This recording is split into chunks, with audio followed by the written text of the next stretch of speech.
You're 20 years old and only weigh 50 pounds. You're afraid to gain weight and you hate the sight of food. You are an anorexic.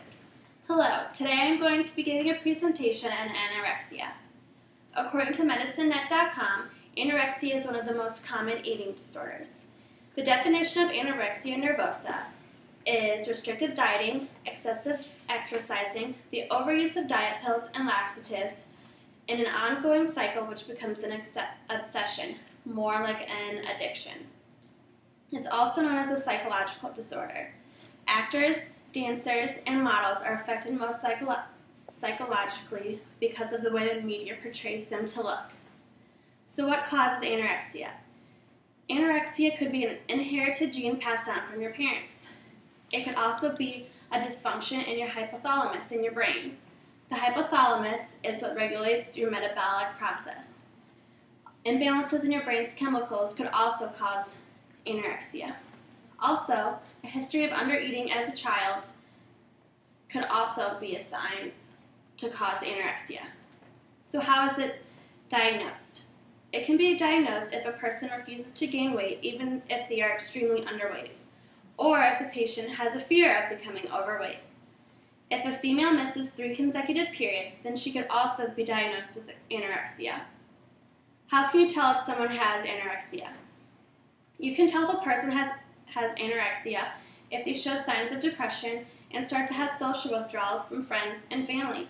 A person could start to become irritable and they could start having problems interacting with others.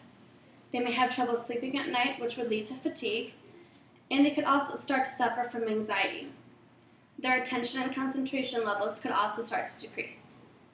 There are other symptoms involved that you can't necessarily see. You could have heart problems such as arrhythmia and bradycardia, which is low heartbeat and irregular heartbeat. You may also suffer from constipation and kidney problems.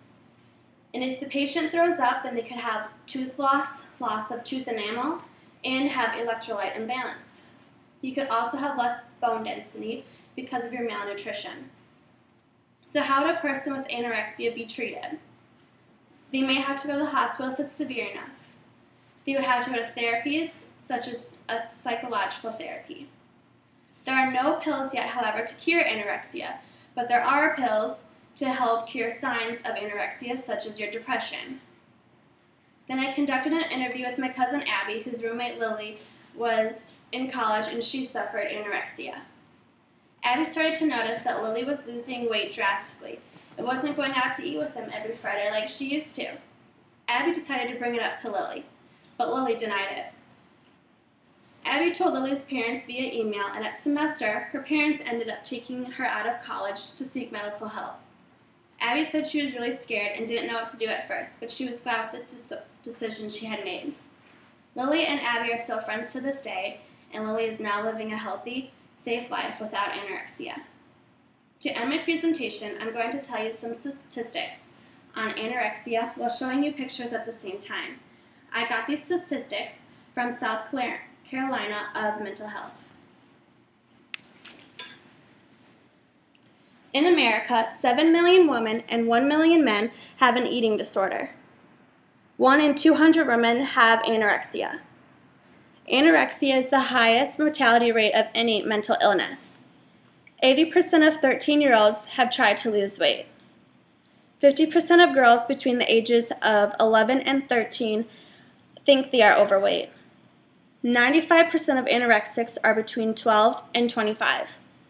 The mortality rate of anorexics is 12 times higher than any other cause of death in females between the ages of 15 and 24. This concludes my speech. I hope by you listening, you are now able to help others that you think could be facing this disease. By making people more aware of anorexia, it will hopefully decrease the fatality rates. Thank you.